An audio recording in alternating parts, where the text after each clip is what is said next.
Begizaka Qoraqalpog'iston imtihon markazina qanday hujjatlar bilan borish kerak? Dokument jinoyatxonada nimaga e'tibor berish kerak? Akbar uka qara. Qoraqalpog'iston Respublikasi imtihon markazina borish uchun sana kerak bo'ladigan birinchi avtomaktabni tugatganlik haqidagi yagona nusxadagi guvohnoma talab etiladi. Yagona nusxadagi guvohnoma. Keyin haydovchining shaxsiy imtihon varaqasi talab etiladi. Haydovchining shaxsiy imtihon varaqasida e'tibor beradigan yering 3/4 rasmning ustidan beri pechat bosilgan bo'lishi kerak. Pechat rasmdan boshqa yerga tushgan bo'lsa, bu o'tmaydi.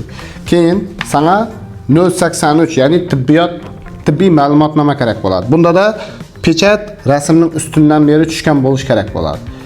Endi agar 2024-2025 yilda o'quvni tugatganlar ularga 3/4 rasm yopishtirilmaydi. Ana shunday shakldagi haydovchining shaxsiy imtihon varaqasi beriladi. Bulardagi pechat rasmning ustidan beri tushishi shart emas.